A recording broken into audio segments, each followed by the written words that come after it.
Muy buenas, mis queridos amigos, ¿cómo estáis? Espero que muy bien. Nueva entrada en el videoblog. Quiero inaugurar una nueva sección. Voy a ir al grano porque esto va a ser largo. Es una sección que yo creo que le podemos llamar pues ideal para los amantes del mundo del automóvil, para tener un poco más de cultura automovilística, o también podríamos llamarlo así de manera un poco más divertida, el que más sabe de la barra de bar de coches, ¿no? Lo digo en plan divertido, simplemente es tener un poquito de culturilla del automóvil. Pues se me ha ocurrido que podemos empezar esta sección hablando de algunos de los coches que más se han adelantado a su tiempo o al tiempo futuro, de todos los que se han vendido y se han sacado al mercado en la historia de la industria del automóvil, ¿no?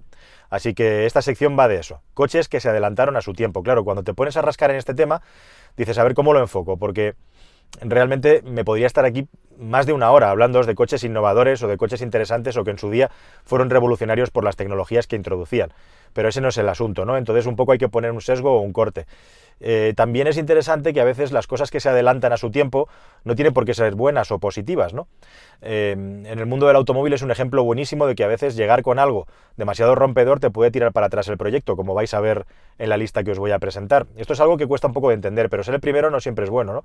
Justamente en unos tiempos hoy, los tiempos, digamos, de la tecnología conectada, en el que efectivamente hay un mundillo, que es el mundillo de las redes, en el que parece que si eres el primero sí que tienes mucha ventaja a la hora de hacer algo, ¿no? Pero en otros mundillos no es así, y está ocurriendo, por ejemplo, en el mundo del automóvil eléctrico.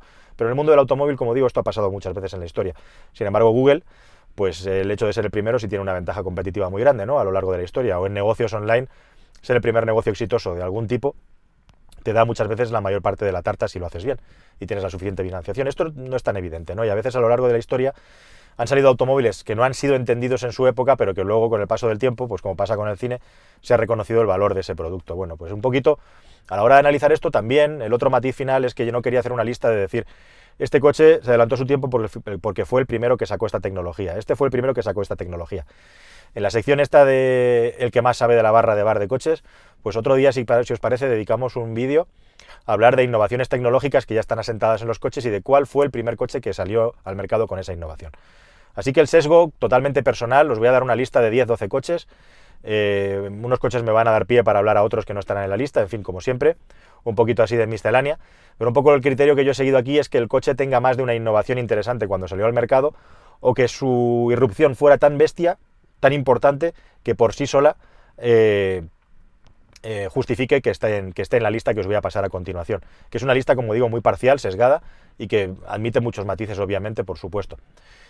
Incluso también voy a obviar cosas como que han ocurrido por accidente. Por ejemplo, el Citroën ZX tenía un eje trasero autodireccional porque había una pieza que estaba defectuosa, tenía un poco de holgura, unos casquillos creo que eran de plástico o de metal y plástico, no recuerdo, pero bueno, cuando los probadores se pusieron a conducir el coche, vieron que esa flexión y esa torsión del eje trasero ayudaba al coche muchísimo a entrar en la curva.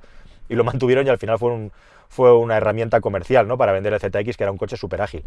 Bueno, eso fue un accidente, no fue una innovación técnica, pero a veces ocurren cosas por accidente, como bien sabéis. En el mundo de la ciencia, la tecnología y la automoción no es una excepción. O el mismísimo caso del Mercedes Clase A, ¿verdad?, que en la prueba del alce, realizada por un medio nórdico, por una revista, volcó, y eso provocó que Mercedes tuviera la decisión radical de poner el control de estabilidad en el Clase A, y con eso aceleró muchísimo, tirando del carro para que el resto de la industria acelerara a la hora de introducir el control electrónico de estabilidad, que permite que el automóvil siga una trayectoria distinta cuando estamos en peligro, y que ha salvado muchísimas vidas a lo largo de los últimos 30 años. Bueno, pues sin más empiezo la lista.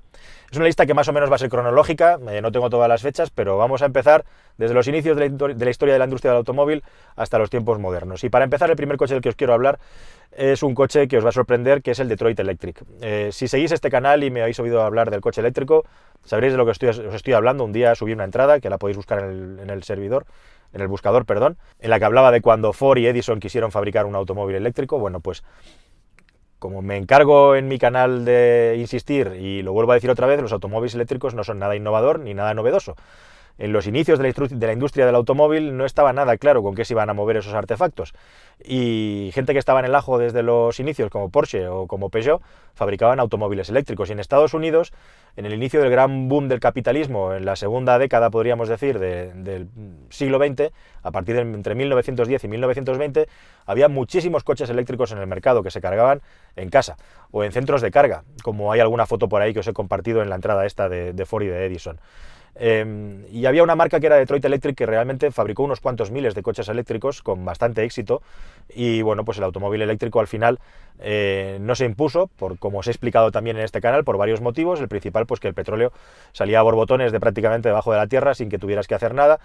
El automóvil eléctrico en aquella época era un vehículo muy interesante por muchos motivos, y entre otras cosas, curiosamente, la invención del arranque automático, que hacía que ya no se tuviera que arrancar a manivela, que era una de las grandes ventajas competitivas del automóvil eléctrico, pues hizo que cayeran en desgracia. Aparte de lo que os digo, que el petróleo estaba muy accesible y lógicamente era más conveniente en aquellos tiempos, porque entre otras cosas no hacían falta gasolineras. Tú cargabas un par de bidones en el coche y te ibas a donde querías, ¿no? Pero el Detroit Electric es un automóvil eléctrico perfectamente funcional, fabricado en masa, y por eso lo tengo puesto aquí también, para que sepáis que el automóvil eléctrico no es una cosa nueva, que existe desde hace más de 100 años.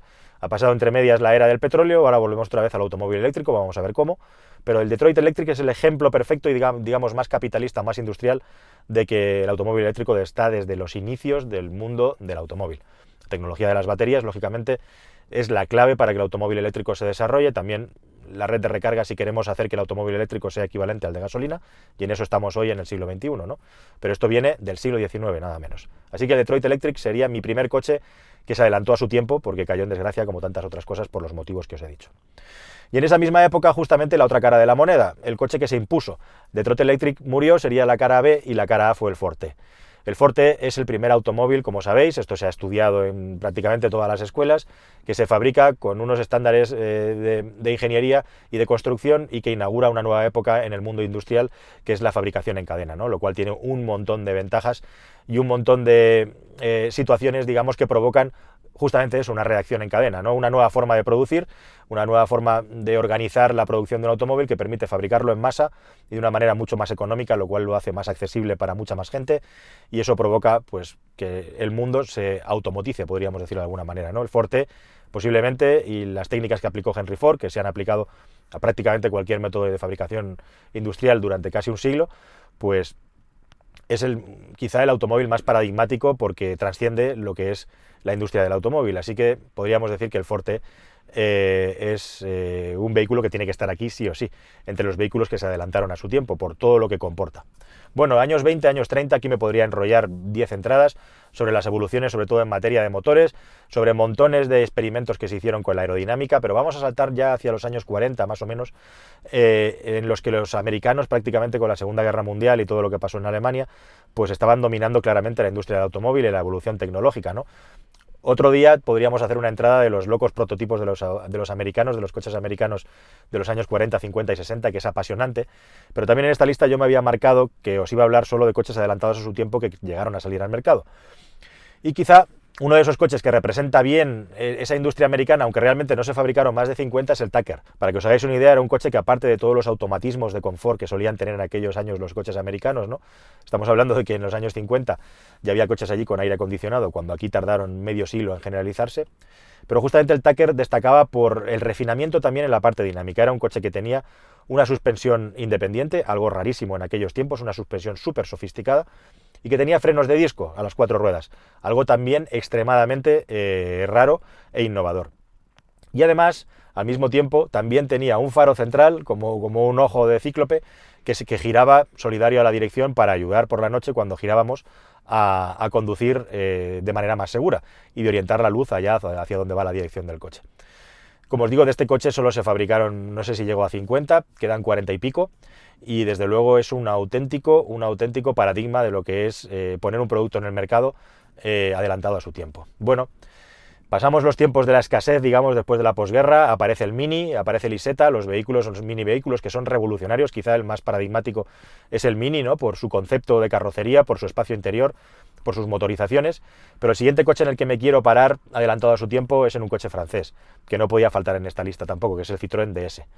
El Citroën DS es uno de los coches, digamos, que irrumpe en el mercado con una mecánica, con unas innovaciones extremadamente radicales para la época, y que además triunfa que eso es lo difícil, que muchas veces estos vehículos se quedan por el camino, ya sea porque son producciones minoritarias o porque las soluciones que aportan son tan radicales que son muy caras y al final no acaban calando porque no provocan tanta ventaja. Bueno, pues el Citroën DS, conocido entre los españoles como el Tiburón, es un automóvil que, siendo extremadamente complejo y no siendo un coche barato, tiene un éxito bestial en todo el mundo, especialmente, lógicamente, en Francia, ¿no?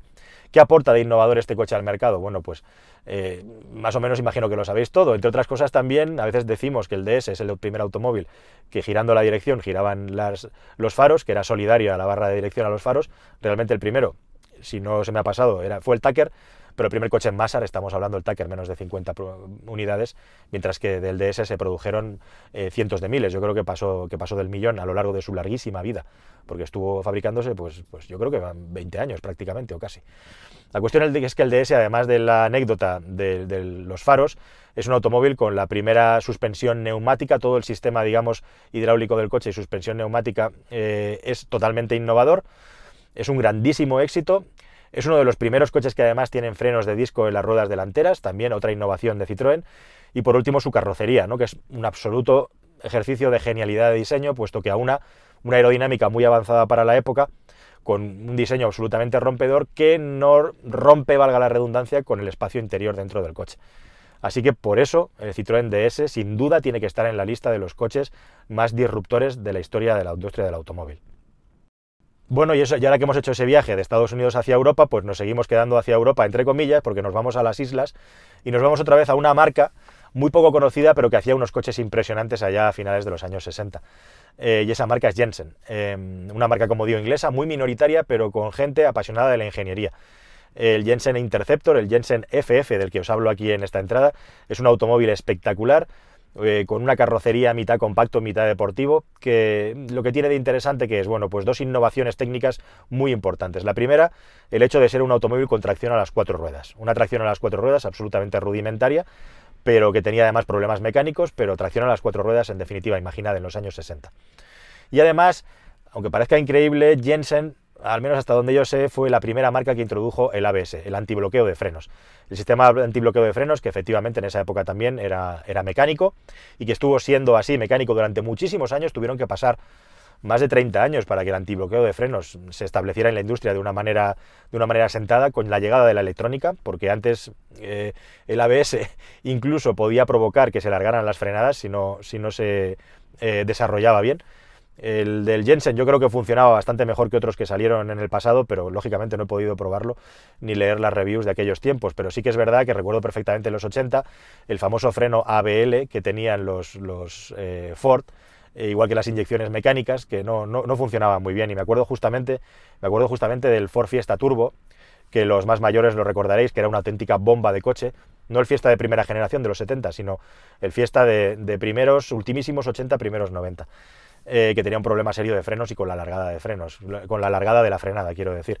Hasta que no llegó el desarrollo de la electrónica y los calculadores fueron más rápidos, pues había problemas para desarrollar el ABS. Pero el primer coche con ABS y 4x4, el Jensen, ya estaba en los años 60. Y hablando de esa época mítica de los 60, pasamos al siguiente coche, que en este caso, bueno, es un poco trampa, pero no es trampa. Todo el mundo reconoce y lo asimila como uno de los coches más innovadores en su tiempo. Es un superdeportivo y está aquí porque quizá es el primer supercoche o superdeportivo que se fabrica en la historia de una manera masiva. Hablo, ya no me cayó más el nombre, del Lamborghini Miura. Un coche absolutamente mítico, que personalmente, si tuviera que poder tener un garaje donde elegir, seguramente estaría entre mi top 10 de coches para mi garaje. Eso podría ser también motivo de un nuevo tema. ¿Y el Miura qué tiene de especial? Y la gran innovación que tiene es el motor central. El primer coche, digamos, fabricado en masa con motor central, un motor central transversal, que lo convierte en un automóvil mitológico desde prácticamente su nacimiento. Es uno de los mejores Lamborghini, si no el mejor que se ha fabricado jamás, en función al tiempo en el que fue concebido, y hoy en día es una preciadísima pieza de colección de museo. O sea que el Lamborghini Miura es el superdeportivo. En esta lista va a haber dos, el primer superdeportivo que meto en la lista de los coches que se avanzaron a su tiempo.